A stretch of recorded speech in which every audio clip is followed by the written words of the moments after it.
The second time I was 20. It was beginning of the year. Then, close to the end of the year, I traveled again to Ghana. And when I went to Ghana the third time, that was when I was now introduced to a different occultic system altogether. This time around, I was given options and I was made to choose what I want. Did I want power to grow the church? Did I want power for wealth, fame? What exactly did I want? At the time, I was not really much interested in the prophetic because my two previous visits had already, they had me covered on the side of the prophetic, on the side of prophecy, prophesying to people and everything. Now let me emphasize on this point before I continue. The devil will never use anyone who's empty. The devil will never use anybody who does not have anything to offer. If you see anybody who's being used by the devil, it simply means the devil found an existing gift that he decided to divert and use it for his personal use. The first time I went to Ghana for power, I remember the first thing that they had to do was to check if I don't come from a lineage of kings. Because if you are from a lineage of kings, having to use this voodoo or occultic power is not allowed because of the strength that you come with from your lineage of kings. Your blood and your spirit will never accept voodoo. It will never accept anything that has to do with all these demonic powers. So they had to first of all check, how is the strength of my spirit? Am I strong enough to accept whatever that they were going to give me? And they were very shocked because they told me that as a beginner, I am too strong for what they were going to give to me. So this is something that they do first. They check, are you able to carry this thing? Because some people who go out there looking for power, there are those who go looking for power and they don't get it, simply because of how their spirits are and how their spiritual inner man is. And number two, if you go for power and you are not strong enough spiritually, and your spirit is not strong enough to accept and receive, because when they give you this power, it does not sit on your flesh, but it has to sit inside of you. It is a spiritual transfer, so your spirit must be able to accept what they give you. So they check, are you able to accept what they're going to give you or not? It's either you accept it, and if your spirit does not accept, and you force it, you go mad. You run mad instantly. It's either you run mad, or you accept the thing, and after leaving the place of the cult, as soon as you go, your children will start dying one after the other. Your family members will start dying one after the other. Now for me, when I started this thing, I wanted to start from a shallow place and graduate. This time around, I went to Ghana. I landed at Accra. I landed in Accra, and then from Accra, we went to Kumasi. When we went to Kumasi, I remember the gentleman that I was with. He now said, "Okay, we're gonna drive for about 4 or 5 hours to another place where it was a very shady village." And most of the people who do these things, they're old men who cannot even speak English. So there was a translator who was translating everything to me and to the old man, and to also this gentleman that I was with. So now, when we got there, I was given options.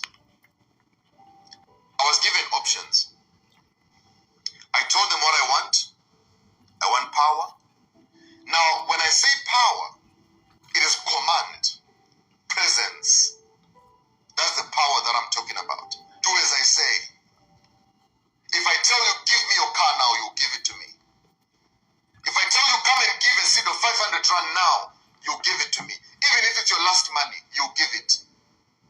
And after you leave the church, you'll be blaming yourself. Why did I give? Why did I leave that money? How did I even leave that money? Why did I even go forward to put that money? You'll be asking yourself so many. It's not your fault.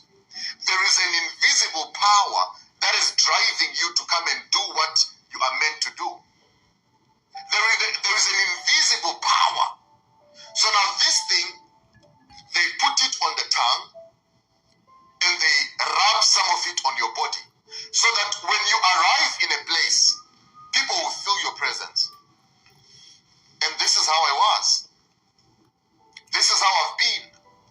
One thing about me, I would collect even an offering from the devil. If I meet the devil, I would collect an offering from him. If I tell you give money now, you will give it. If I tell you give 10,000 rands now, you will give it. If I tell you give million rand, you will give it. It is the power, the presence. So now, part of the things that they use to enhance the power on your body, there are so many of these things, man. There are so many things. So I remember I said I wanted power, I wanted wealth, I wanted power, I wanted riches, and I wanted fame. And all these three things I got: power, riches, and fame. Now, when I explained to them what I want, they gave me three options. The first option that they gave me, they said to me, with what I want, I have to go and look for a mad woman. I have to go and look for a mad woman and sleep with her. And then after sleeping with her, I must make sure that I wipe her private part and I bring the towel. And I must also make sure that I take part of her hair and bring it to them. And then the ritual will be done on me. Number two. Option number two, they said I have to go to the mortuary. When I go to the mortuary, I must sleep with a dead person in the mortuary. After sleeping with a dead person in the mortuary, I must use a towel to wipe myself and bring the towel to them. That is number two. Number three, they said, if I'm not able to do this two, then I'll have to do the third one. The third one was that they were going to introduce me to a woman I was going to marry. And this woman I was going to marry was going to give me the power, the riches, and the fame. Now, these were the three options that I received. So after that, I was very scared. And I was thinking, oh my God, should I do this? But because of my friend that I was with, he's also a prophet from Ghana. Because of my friend that I was with, he persuaded me. He's like, no, Jay, you know what? You can just take the woman, get married. You know, get married to the woman. After you get married to the woman is going to give you everything that you want. I said, oh, okay, no, that's fine. So after talking to my friend, he convinced me very well, and then we went back the following day. When we went back the following, we did not go back the following day, but we took some time. We went somewhere to sleep nearby the village, and then the following day we went back. When we went back, I now told the old man that I want to get married. I want to get married, and as I'm getting married, whatever that the marriage comes with is what I'm going to accept. Mad woman, dead person in the mortuary, I said no.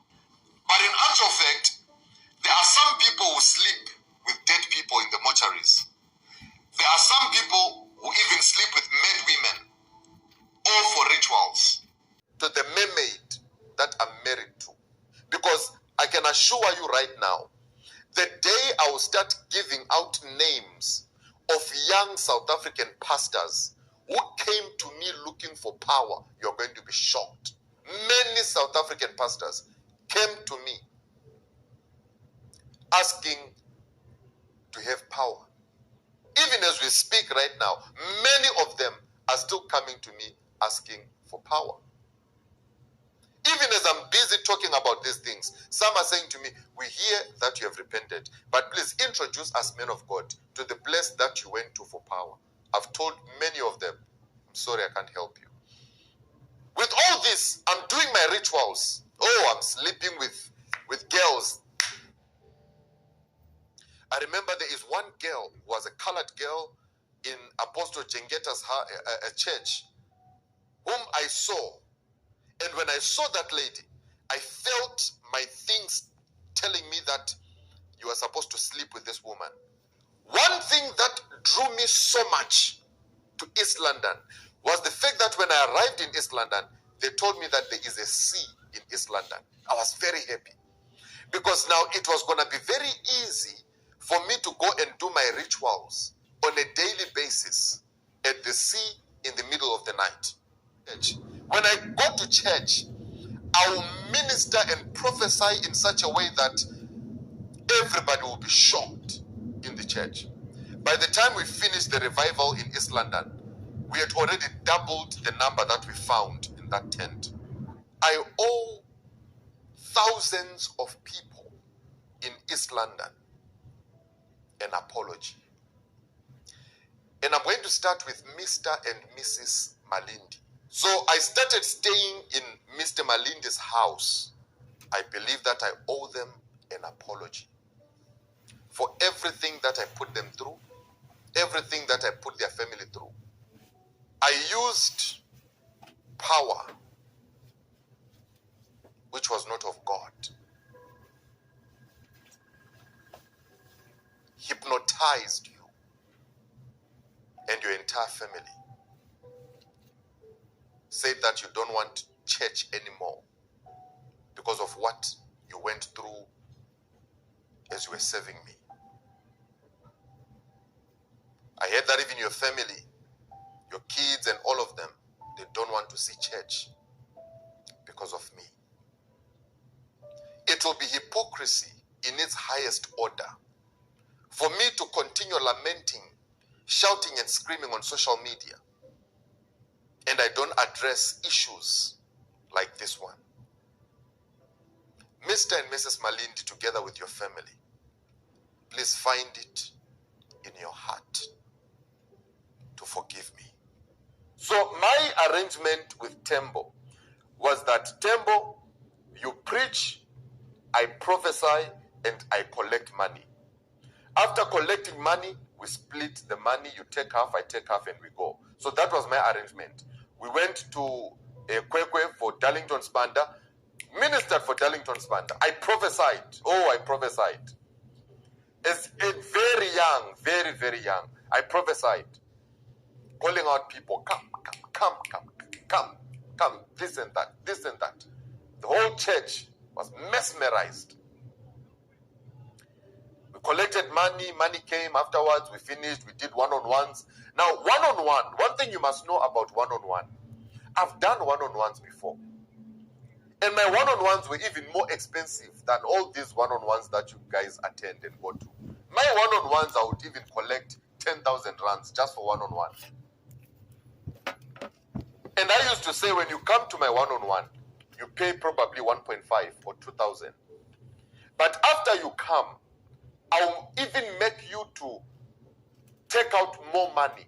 Now, one-on-one, there is nothing about hearing God and talking to God when you go for one-on-one.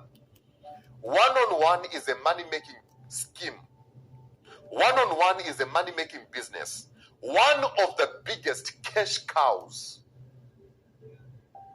One of the biggest cash cows of the false prophets is one-on-one.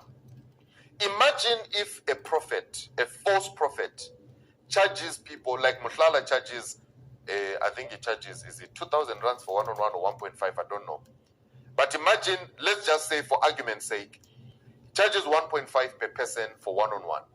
Alf Lukau is even worse. Alf Lukau has got packages.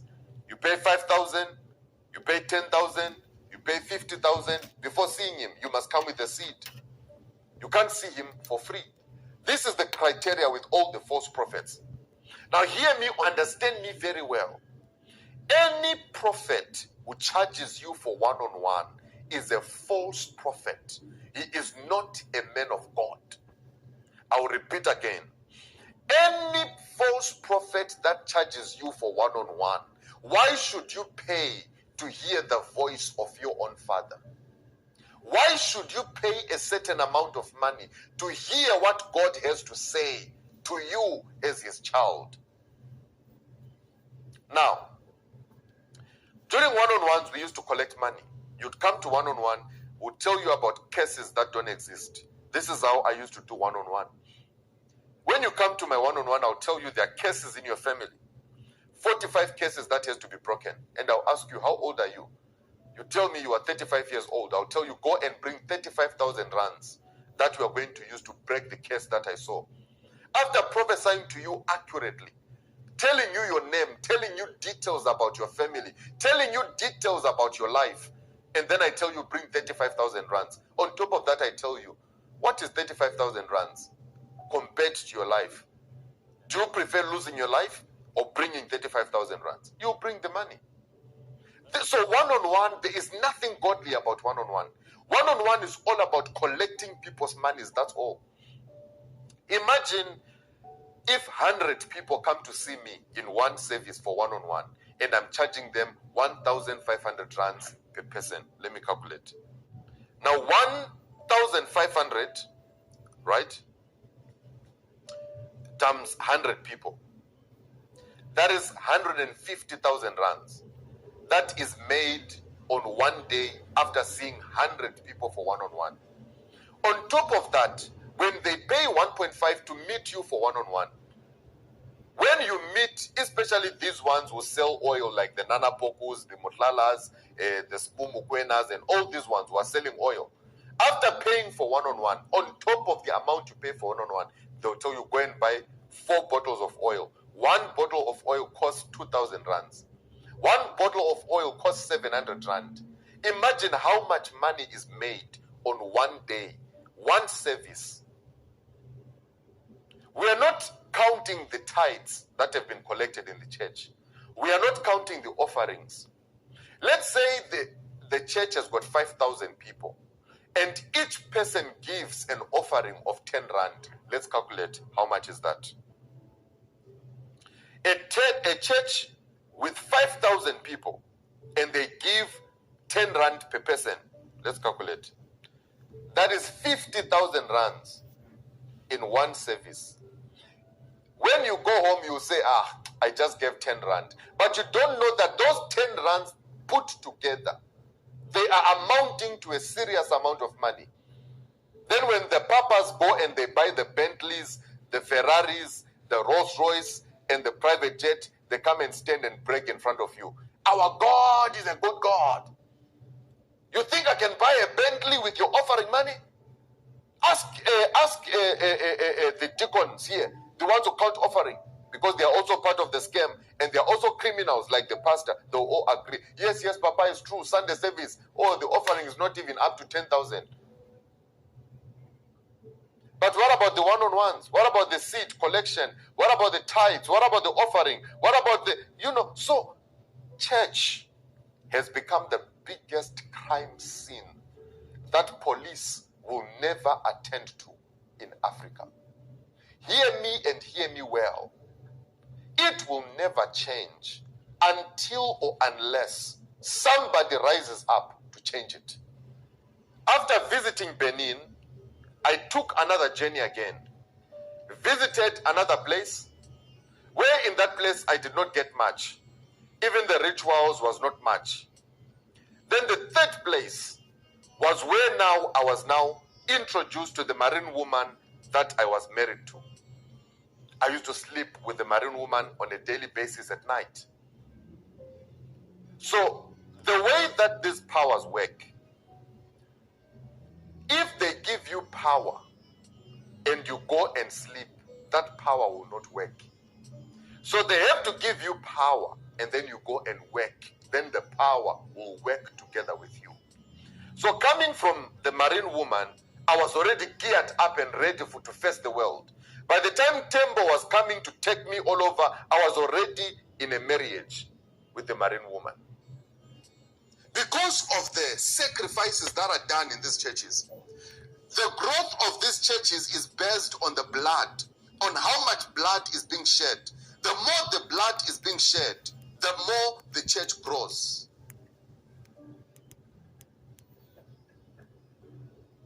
Now listen to this. So the gentleman is explaining to me about the kids. I'm terrified. I'm terrified, and I'm asking myself, oh my God, so these kids are all going to be killed?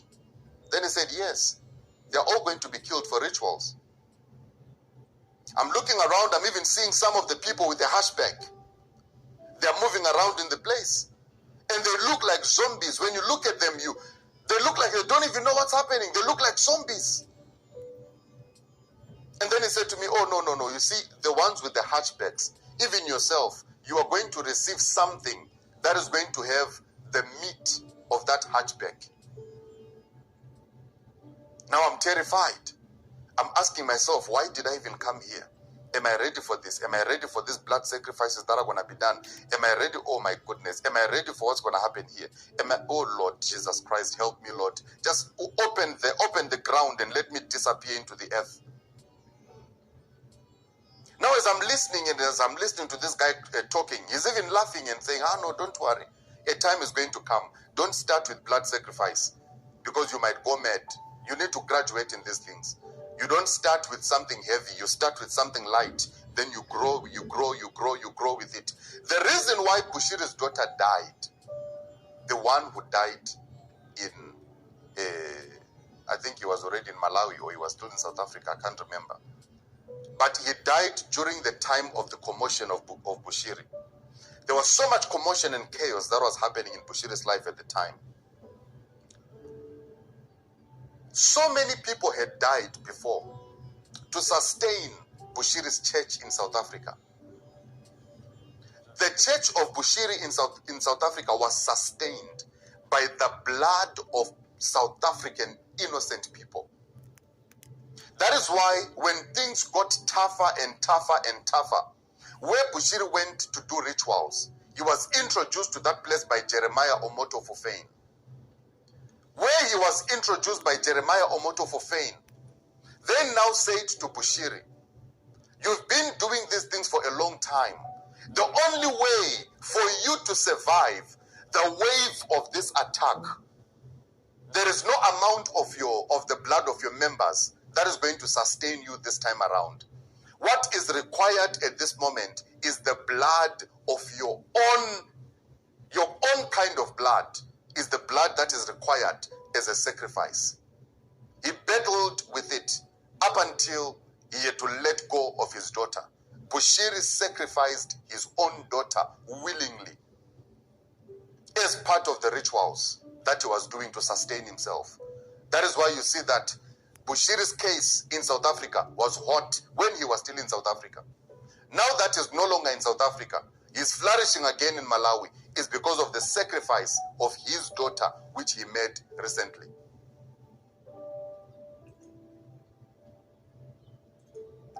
As long as there is no sacrifice that is coming, there is no sustainability of the church. There is no sustainability of whatever that charlatans will ever try to do at any given point. So now we are here in this house. We get to the place, there's an old man. We are welcomed. The old man is there. And as the old man is here, we are talking to the old man and trying to understand. The old man does not speak English, so there is somebody to interpret. And my friend also, they are talking pidgin. You know Gofi, what? You know Gofi Duam. Oh, Agofi Meka. Oh, Agofi what? That is the pidgin English for Ghana. So they are busy talking. The old man is speaking and what they are talking and they're talking. And then they say, okay, no problem. Today we are going to see how the young man can be, we can help him and whatever that he wants, we're going to give it to him. Anything, even if. So I asked, if I want to kill someone back home in Zimbabwe, what do I do? Then they said, if you want someone to die, In Zimbabwe, you just bring the picture. You bring the picture, they put it on their altar. When they put the picture on their altar, they use needles to pin the picture with needles, and then they wrap it with the red cloth. They put it on their altar. They speak whatever incantations that they speak. After speaking the incantations, whoever that person is, wherever that person is, the person is going to probably have a heart attack, have whatever. If he's driving, he's going to go dizzy and crash and die on the spot. Anything can happen. That is why, as children of God, it is very important for you to make up your mind. Do you want to worship God or not? Because if you are ready to worship God, you have to worship God. And if you're not yet ready, don't do it. Because once you do it, you're going to compromise your life. In these things of God, there are no gray areas. That is why for me, I'm an extremist. If I decide that I'm extremely going towards this direction, I extremely do what I'm doing to its extremes. If I decide that I don't want to do church anymore, you will see pictures of me drinking, sleeping around with women and everything, because I would have decided that I don't want church anymore. There are no gray areas. You cannot be found in between. It's either you are black or you are white. So we are here now, and I want to go straight to the rituals. As we are there, they asked me, what do I want? I told them, I want to prophesy. I want to prophesy. I want a big church. I want this. I want that. Then they said, okay, it's fine. What we are going to do first, because it is very important that we give you protection. Protection is what they put on me first. Now, if I'm to take off my shirt and take off my vest, so opening my body, I've got so many incisions on my body, so many cuts on my body. I've got them here. I've got them here on my back. I've got them on my chest. I've got them on my neck at the back. So now what happened is that they said, we are going to give you protection first. Now, protection is to make sure that as we are introducing you to the spiritual realm, to the world of the spirit, you must be solidly strong to encounter whatever that you're going to see in the spirit. Because now that you're going to be operating in the realm of the spirit, you might go to church and meet somebody who is stronger than you spiritually. You must be able to stand. When you go to church, there are times when you are even going to be casting out demons. And there are demons that are also going to come, coming from a different occultic zone or from a different occultic place, just to challenge you. You must be able to stand. There are times when even Christians who are strong in their beliefs are going to come into your presence. You must be able to overcome them with the protection that they were going to put on me. So they took me into the room. I took off my clothes. When I took off my clothes, I knelt down. The room, there were so many gods in that room. Wooden images made out of wood. Some of them, they are faces of people. The faces, they look like people. Some of them, they're dripping with blood. I don't see where the blood is dripping from, but the dripping of blood is too much on these wooden items. The blood is dripping all over, dripping all over. On the floor, there is blood. There's funny things on the floor. So I knelt down. So they told me, kneel down. As you're going to kneel down, you are going to kneel down in front of a god.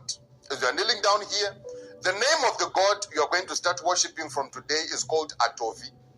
When you are in your own private space, you mention Atovi Agburagbaja, Atovi Agburagbaja, Atovi Agburagbaja, Akukuku Akakaka, Akukuku Akakaka, Akukuku Akakaka. Now, even if you go to church, you have to mention these words in using them together with tongues. When I go to church, they told me that I have to mention the incantations even in church, to hypnotize whoever is listening to me at the time. Because the fact that I'm the one speaking in church and everyone is listening, and I tell everybody, open your eyes and open up your spirit, open up your heart, and as I'm going to be praying right now, just open your spirit, just let loose, talk to God, don't hold back, this and that. Already I'm making people to be vulnerable in the spirit. So that when I begin to pray, You can hear me saying, Jesus, Jesus, in the name of Jesus. The Lord is doing something right here in this place.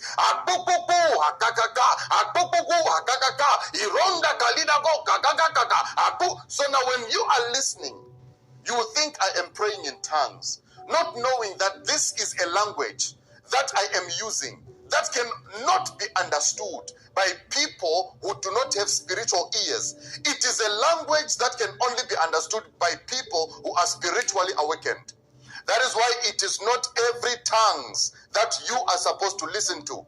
It is not every tongues that you are supposed to follow. It is not every tongues that you are supposed to believe in. Some of these tongues, they are demonic tongues. It is a demonic language from the occultic kingdom.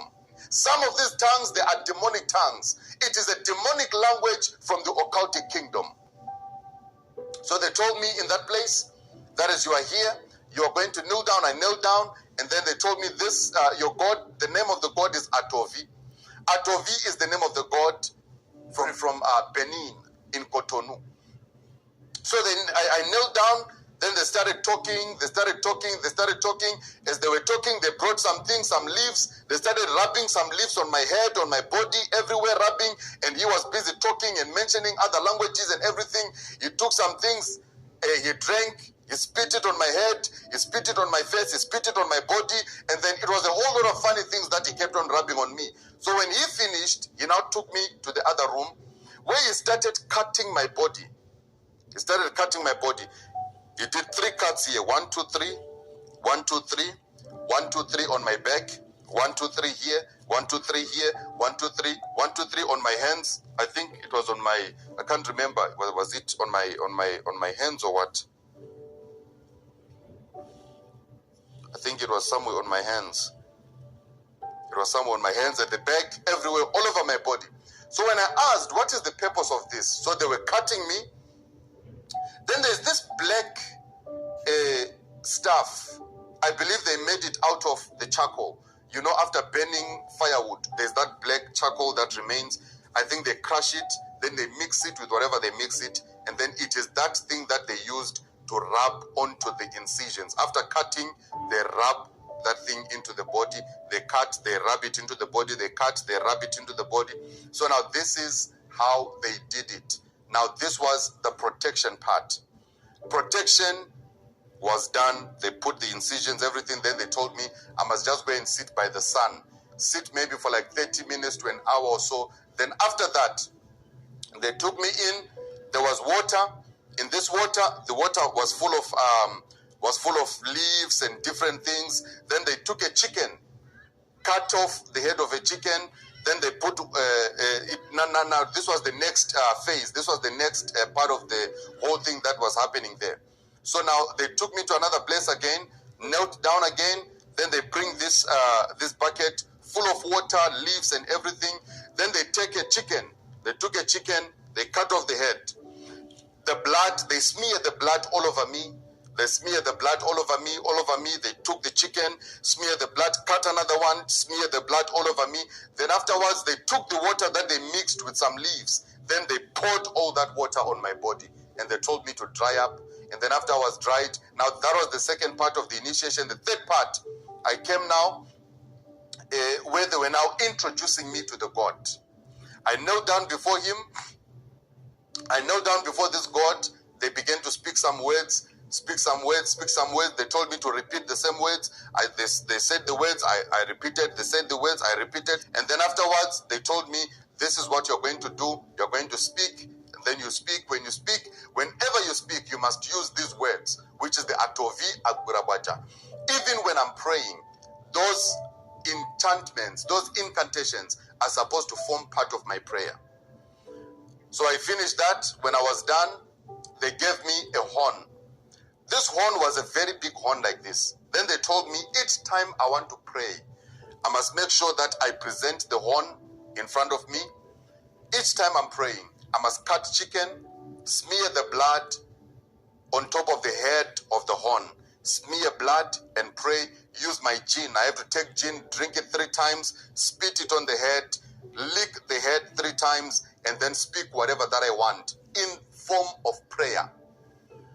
So now the horn was actually a horn. It is a horn, it looks like a horn, but the head part of the horn, there is a hatchback, the meat, which is called a hatchback. They kill those people in West Africa. Those people are killed in West Africa, especially in Benin. They are killed so that the hatchback can be used for rituals. So some of that hatchback meat, it was put on my horn. Then they covered that horn with a red cloth. Then they tied it. That red cloth was dripping blood from the time I left Benin to the time I arrived in Harare. The things I'm saying right now, the first person to see that horn in Zimbabwe was my PA. His name is Mr. Mtilamanja. Mr. Mtilamanja, one day after returning back to Zimbabwe, I took the horn and I put it in a suitcase. And I wanted to go and do my rituals in the bush and come back. So Mr. Mtilamanja was my PA at the time. So what used to happen was that each time Mr. Mtilamanja would come to my place, he would leave his car and take my car, he would go wash it, come back, and then wait for me. If I've got meetings or whatever that I need to do, we'd go together.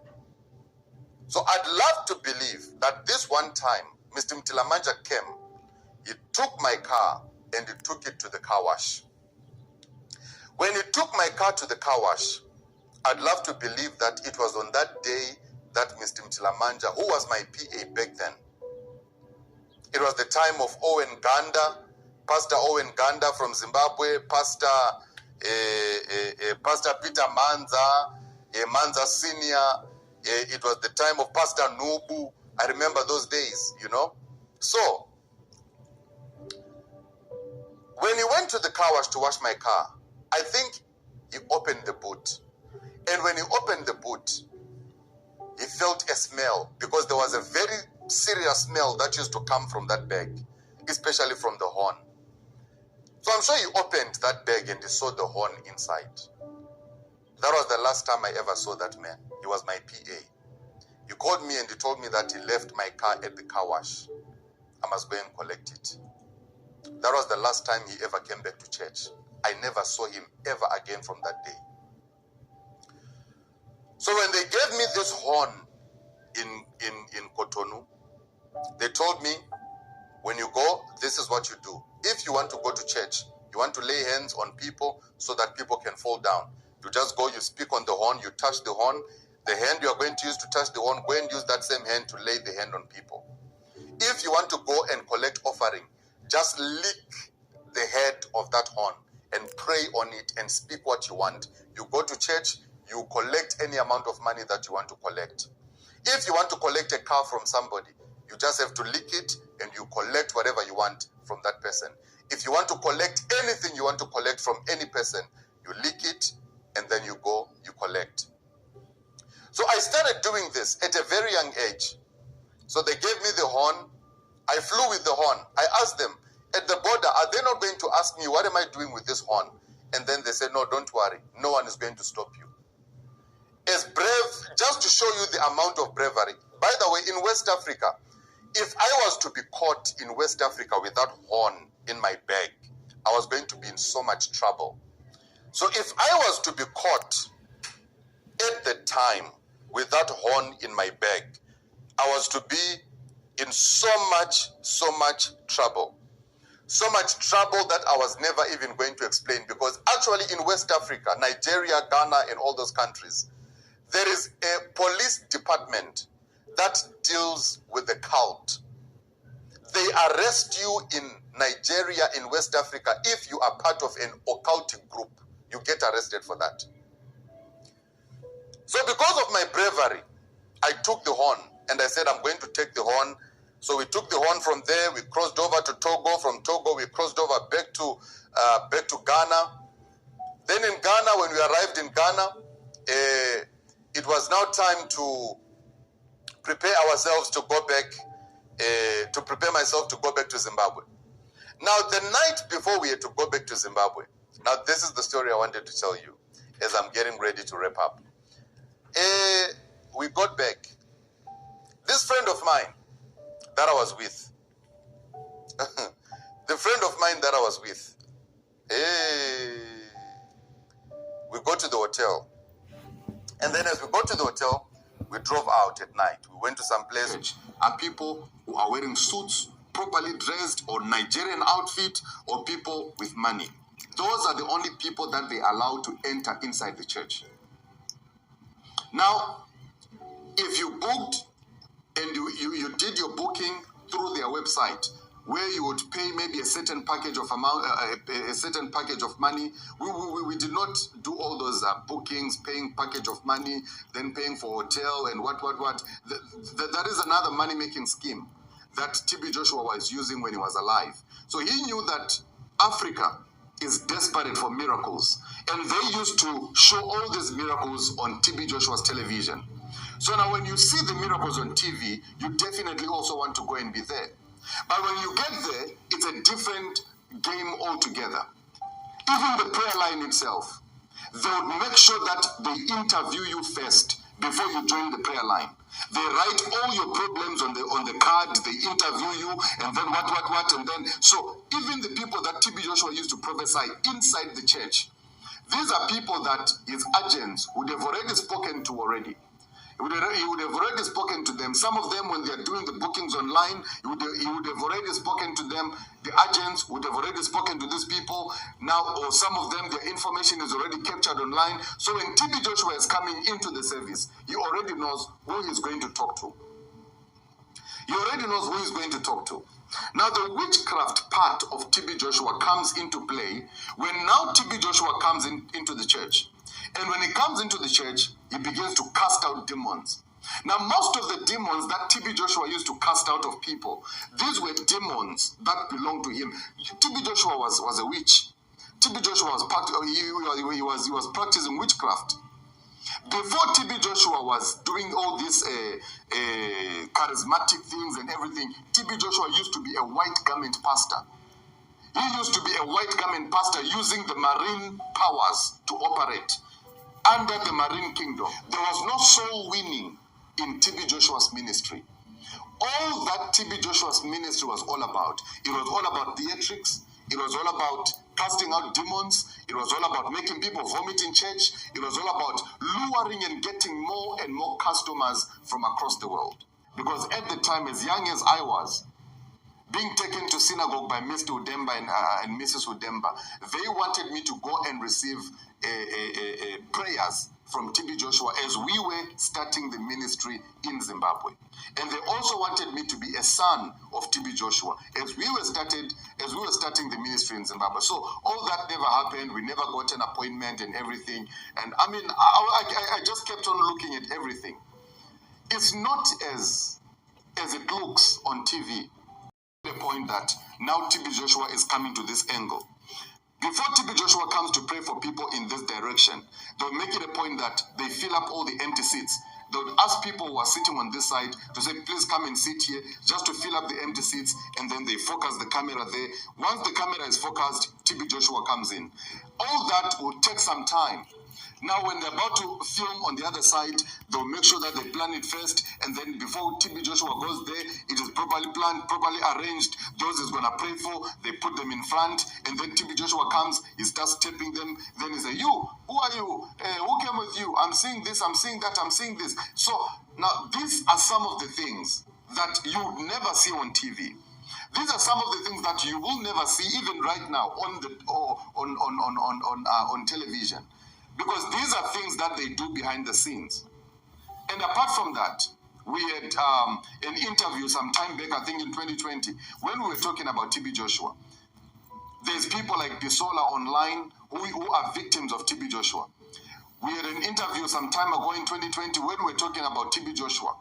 And there is a woman who spoke about the wickedness of TB Joshua. That even some of the prophecies that TB Joshua would give, these are prophecies that some of his agents in church would go and collect information from people inside the church, and they'll come and give to TB Joshua. Especially when you go to Synagogue Church of All Nations and you've got money. They'll make sure that if you go to Synagogue Church of All Nations and you have money, there was no way that TB Joshua was never going to pray for you. You would pay even you would pay even the ushers at synagogue just to make sure that they give you a chair inside the church. You would pay we paid ushers to get seats inside the church, inside the main auditorium. We paid ushers. That's how much of a business system the whole Synagogue Church of All Nations is. Now, if you say TB Joshua is a true man of God as he claims to be, the same person who used to prophesy about plane crashes, he used to prophesy about planes crashing. He used to prophesy about presidents dying. Why is it that he never saw that his own building was going to collapse? His own church building was going to collapse and many people were going to lose their lives. Why did he not see that? If he claimed to be a prophet that he claimed to be, how come he never saw the buildings? How come he never saw the crashing of the building? But people died. People died at synagogue. Many South Africans died. And the reason why I'm going to emphasize on South Africa is that South Africa is a God-loving nation. And because of the amount of love for God that South Africa has, it is easy to deceive people who love God than to deceive people who don't love God. Deception flows easily when you meet a group of people who love God. That is why it was easy for the white men to colonize Africa using Christianity, because of the love that Africans have for God. So the majority of people who used to visit Synagogue Church of All Nations were South Africans. Because South Africans love God. See 50-year-olds, 60-year-olds believing in all these things that they are calling miracles. Where is your brain when you are believing that Bushiri can walk on the air? Are you kidding me? You are seeing Bushiri a video where he's claiming to be walking on top of the air. Are you kidding me? Where is your brains? Where is your common sense? When you are looking at a video of Jeremiah Fufein Omoto commanding a key to come from heaven, and the key comes down from heaven, and when you look at that key, you begin to see Jeremiah saying, the key is coming from heaven, and now I'm going to give you this key. Where is your common sense as an African child? One thing about Africa, we have been bewitched by religion. Our biggest problem in Africa is religion. Prophesy about plane crashes. He used to prophesy about planes crashing. He used to prophesy about presidents dying. Why is it that he never saw that his own building was going to collapse? His own church building was going to collapse and many people were going to lose their lives. Why did he not see that? If he claimed to be a prophet that he claimed to be, how come he never saw the buildings? How come he never saw the crashing of the building? But people died. People died at synagogue. So why is it so easy to deceive Christians? There are some miracles that you can see. Even a 2-year-old baby can tell you that this is a fake miracle. But in our time, you see professors, doctors with doctorates and professors of universities and ministers, government ministers. You see them flocking and believing all this buffoonery. Believing all this foolery. The highest level of foolery and buffoonery in Africa is when a professor, a medical doctor, a scientist believes that Bushiri is a true prophet of God. That is the greatest foolishness you can ever see under the sun. Seeing government officials, people who are supposed to be sitting on decision-making tables, decision-making for the entire nation, decision-making for the entire continent. You see such people believing that people like Jeremiah Omoto Fufein are true servants of God. You see such people believing that people like Makandiwa are true men of God. You see such people believing that people like Magaya Walter are true men of God. Where is your common sense when you are believing that it is possible for somebody like Emmanuel Makandiwa to come and pray for a stomach that is big, and the stomach will begin to come down. Can't you see that this is a fake miracle that was performed by Emmanuel Makandiwa some years ago, where they were claiming that a certain woman has got a big stomach, and by the prayer of Makandiwa, the stomach is going to shrink. 50-year-olds, 60-year-olds believing in all these things that they are calling miracles. Where is your brain when you are believing that Bushiri can walk on the air? Are you kidding me? You are seeing Bushiri a video where he's claiming to be walking on top of the air. Are you kidding me? Where is your brains? Where is your common sense? When you are looking at a video of Jeremiah Fufein Omoto commanding a key to come from heaven, and the key comes down from heaven, and when you look at that key, you begin to see Jeremiah saying, the key is coming from heaven, and now I'm going to give you this key. Where is your common sense as an African child? One thing about Africa, we have been bewitched by religion. Our biggest problem in Africa is religion. If prayer is the answer to all the economic and the political problems that we have in Africa, I would love to believe that by now, all our political and economic problems would have been solved in Africa. If prayer was the only solution to poverty in Africa, the way Africans pray, I don't think there is any continent under the sun that prays more than the African continent. Prayer is not the solution to poverty. There is no amount of prayer that will ever take away your poverty, my African brothers and sisters. It is time for you to wake up, open your eyes, and shine your eyes. There is no amount of prayer that can take away your poverty. Poverty only responds to two things. Actually, it only responds to one thing, which is hard work. The only way to come out of poverty is to work hard for yourself. From Togo, we drove into Benin. So what we did, we slept again at Aflao border post. When we arrived at Aflao, there was a certain hotel where we slept. I can't remember the name of that hotel. We slept at Aflao border post. Even at Aflao, we had to look for some place where we can have fun, but Aflao, there was nothing much to have fun with. So we crossed into Togo. Togo, we did not even spend much time in Togo. Then from Togo, we now crossed into Benin. The distance between Benin and Togo, it was just a one-day distance. Less than a day, we were already in Benin, and then from Benin, we drove for hours to a village in a place called Cotonou. I believe that Cotonou is probably the capital city of Benin, which is also the capital city of witchcraft in Africa. If you have never heard about a place called Benin, now let me tell you about Benin. There was a time the late Archbishop Benson Idahuza was preaching. He was preaching about the witches and the wizards from a place called Benin. I remember there's a man who went to preach in Benin at one time. When he went to preach in Benin, he erected a tent. The following day, when he went to look for that tent, the tent was gone. He erected another tent again. So they watched to see who is going to come and collect the tent in the middle of the night. At night, they just saw the tent being lifted by wind. Chairs were being lifted by wind and scattered everywhere. There was no one coming to steal it, but it was witches and wizards gathering against the planting of a church in Benin. Now, Benin is one of the capital city of witchcraft. We speak of voodoo. Voodoo is found in Benin. So we crossed to Cotonou. When we got to Cotonou, we took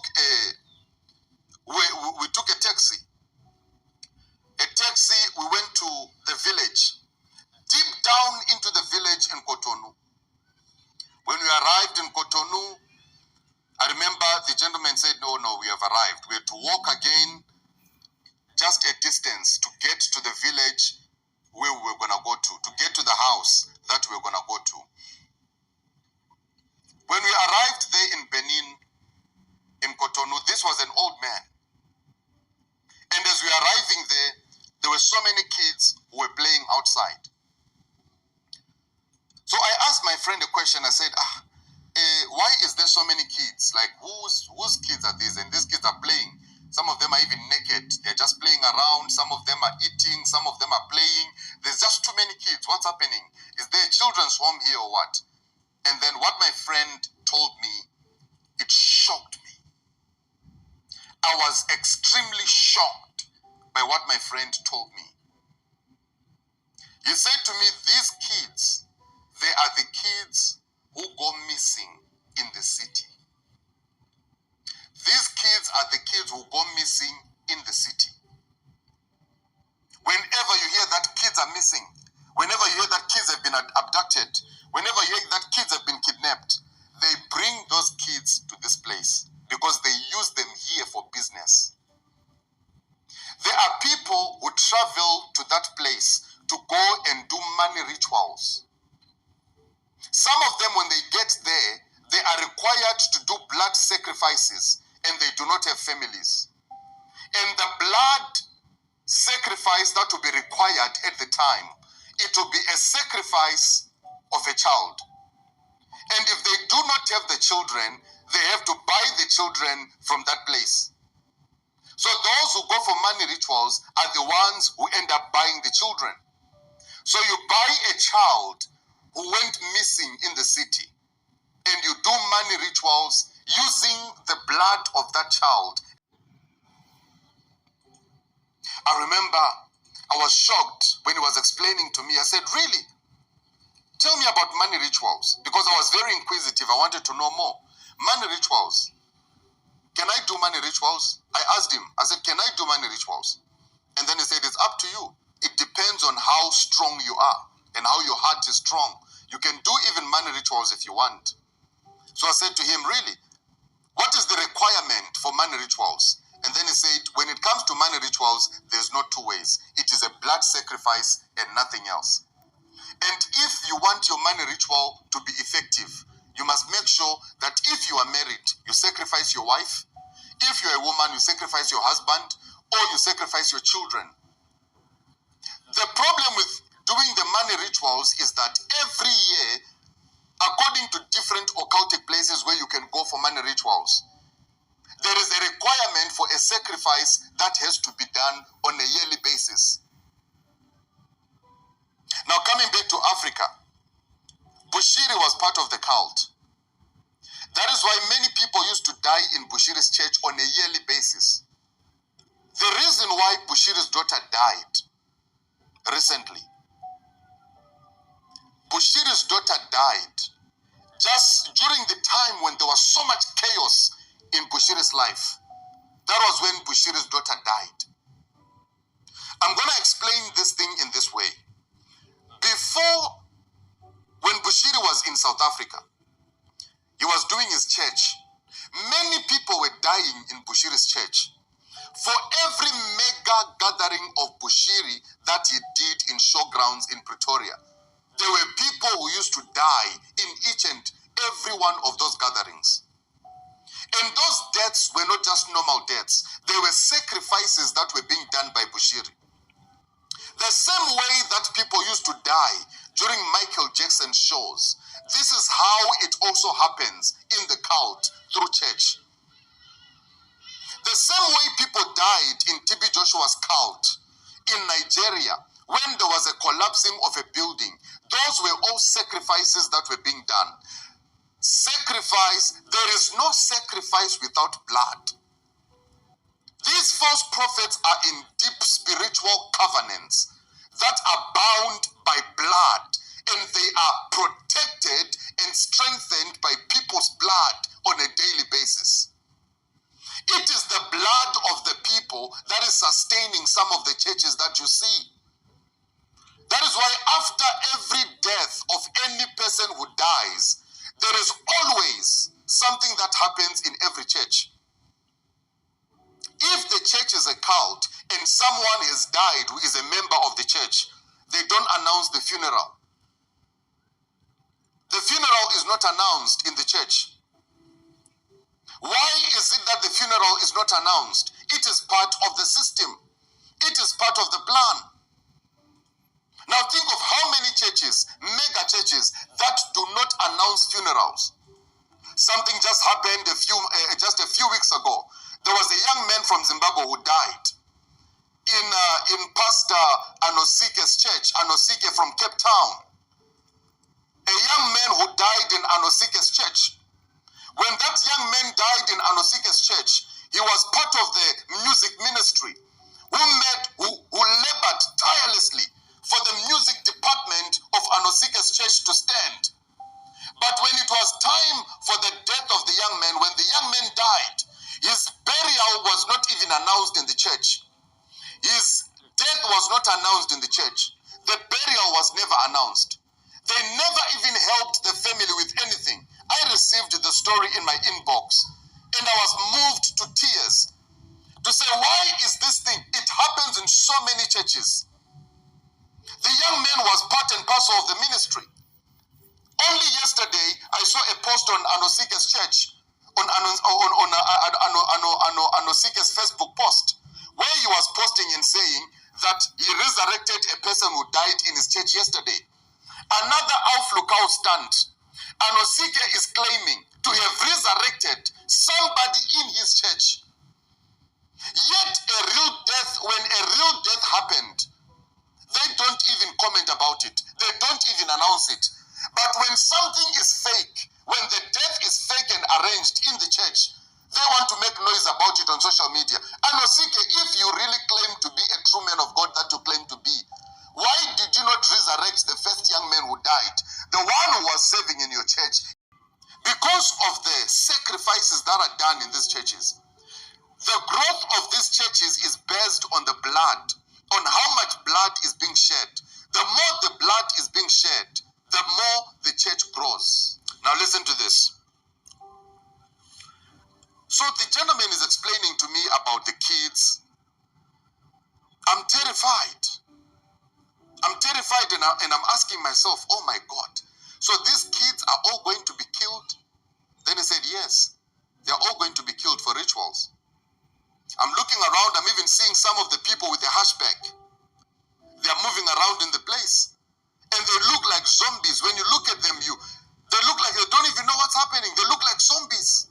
And then he said to me, oh, no. You see, the ones with the hatchbacks, even yourself, you are going to receive something that is going to have the meat of that hatchback. Now I'm terrified. I'm asking myself, why did I even come here? Am I ready for this? Am I ready for these blood sacrifices that are going to be done? Am I ready? Oh my goodness. Am I ready for what's going to happen here? Oh Lord Jesus Christ, help me, Lord. Just open the ground and let me disappear into the earth. Now as I'm listening and as I'm listening to this guy talking, he's even laughing and saying, no, don't worry. A time is going to come. Don't start with blood sacrifice because you might go mad. You need to graduate in these things. You don't start with something heavy. You start with something light. Then you grow with it. The reason why Bushiri's daughter died, the one who died in, I think he was already in Malawi or he was still in South Africa, I can't remember. But he died during the time of the commotion of Bushiri. There was so much commotion and chaos that was happening in Bushiri's life at the time. So many people had died before to sustain Bushiri's church in South Africa. The church of Bushiri in South Africa was sustained by the blood of South African innocent people. That is why when things got tougher and tougher and tougher, where Bushiri went to do rituals, he was introduced to that place by Jeremiah Omoto Fufein. Where he was introduced by Jeremiah Omoto Fufein, they now said to Bushiri, you've been doing these things for a long time. The only way for you to survive the wave of this attack, there is no amount of the blood of your members that is going to sustain you this time around. What is required at this moment is the blood of your own kind of blood, is the blood that is required as a sacrifice. He battled with it up until he had to let go of his daughter. Bushiri sacrificed his own daughter willingly as part of the rituals that he was doing to sustain himself. That is why you see that Bushiri's case in South Africa was hot when he was still in South Africa. Now that is no longer in South Africa. He's flourishing again in Malawi. Is because of the sacrifice of his daughter, which he made recently. What is the name of the mermaid you were married to? The name of the mermaid that I was married to, I just don't want to call it. You will forgive me. I just think it's going to make more sense if I write it down properly. And there's a pen as well. The name of the mermaid, I'm going to write it here. I just don't want to call it. You will forgive me. I just don't want to call this name for reasons that are known to me. So that is the name. There's another one. Let me also write it here. Both names, they all mean the same thing. So these were the two names of the mermaid. Now we are moving on. I'm not saying I'm not gonna call her name because I'm afraid. No, I'm not afraid. I just have my own reasons why I decided to write it down and not say it with my mouth. Why are you saying that Prophet Uberenjo is not a false prophet but fake prophet? Okay, he's a fake prophet because he fakes miracles, he fakes prophecies, he fakes all those things. The occultic part when it comes to Uberenjo, he did occultic stuff just to enhance himself as a prophet, to have power, to have command, and to have money. Is the occultic eye still operating even now? The occultic eye is no longer operating because it was in the occult, and now I'm not part of the cult. It is no longer operating. Next questions. You've been saying this week, and it's a concern. You've been telling us that you have limited time left. You don't have much time. You are departing. Many people are afraid of death. In the words of the late Dr. Miles Monroe, death is not the greatest tragedy to ever happen or to ever befall mankind, but living a life without purpose is the greatest tragedy. I'm not afraid of dying because I know that sooner or later I'm going to die. It is something that I prepare myself for. I prepare my mind and I prepare everybody around me so that when it finally happens, nobody's going to cry, but people are going to celebrate. Why are you afraid of death? Why are you afraid of dying? Yet you know that no matter how much you can run away from it, death is inevitable. It is coming, and it is definitely coming. What is going to die? Why should I be afraid? Yet what is going to die is the flesh, but the spirit shall live forever. I'm looking forward to seeing what lies beyond the grave. I'm looking forward to see what is hidden beyond the grave.